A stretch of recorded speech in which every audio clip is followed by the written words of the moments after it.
Good morning. So it's day 3 of this journey.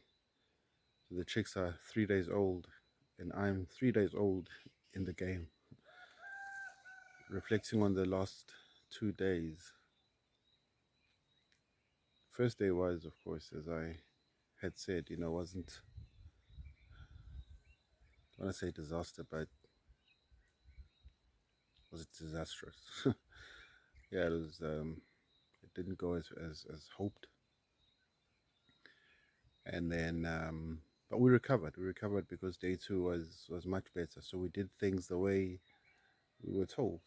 We got the infrared lights. We were able to put them in the in the chicken house for the first time. And yesterday was cold. It was rainy, and they held their own, so they survived. I'm about to go in. I've I've got a little peephole that helps me, that enables me to see inside without having to open.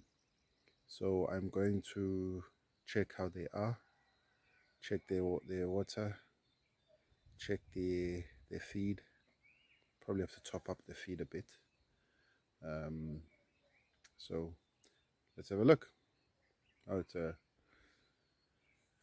cool start to the day this morning. It's cloudy. So let's get the day started.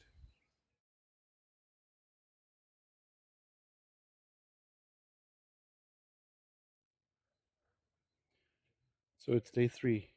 Um, so I cleaned out their drinkers. Um, I removed all the excrement from their feeders, and then added a bit more. So this morning I'm a little bit sad. I'm sad. I'm sad this morning. I'm sad because I've had my first mortality, and I mean, I was told that generally mortality is around 2 to 3%. But I think what makes this sad for me is that it is my fault. It was my fault. It didn't need to happen. Um, I wanted to be, I guess, maybe the first farmer who raises chicken and they all thrive. Not one death.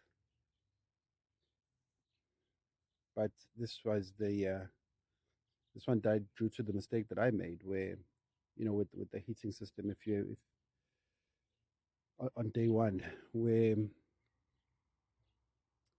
I improvised something that I thought would work, it turned out that it didn't. So because it hadn't worked, I had to then put them back into the box and overnight. And then early morning, I divided them in two boxes so that there's a bit more space, and I added water.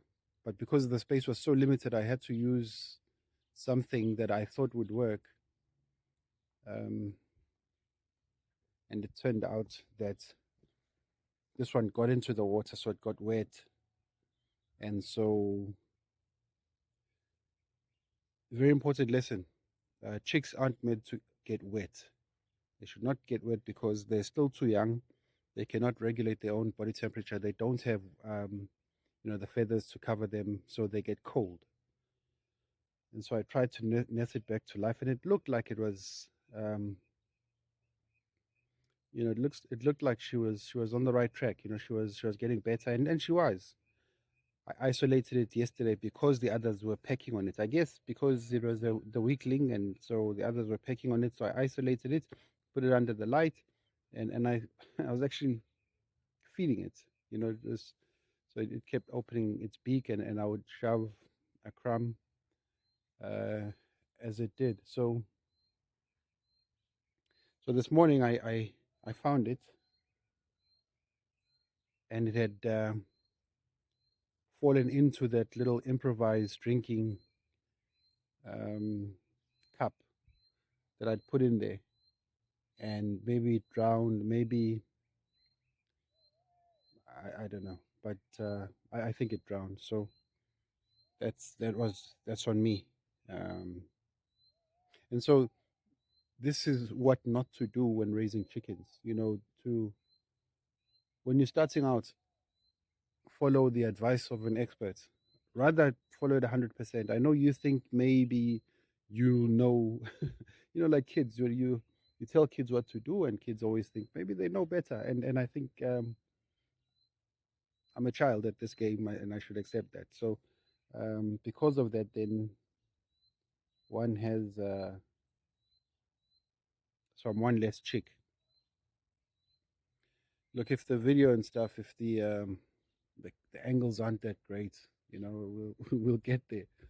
But for now, this is it's just a cell phone in my hand. Um, so yeah, I'm a bit sad, but anyway, we still have many more alive, so never make that mistake again. So learn from my mistake. Um, okay, I'll see you later.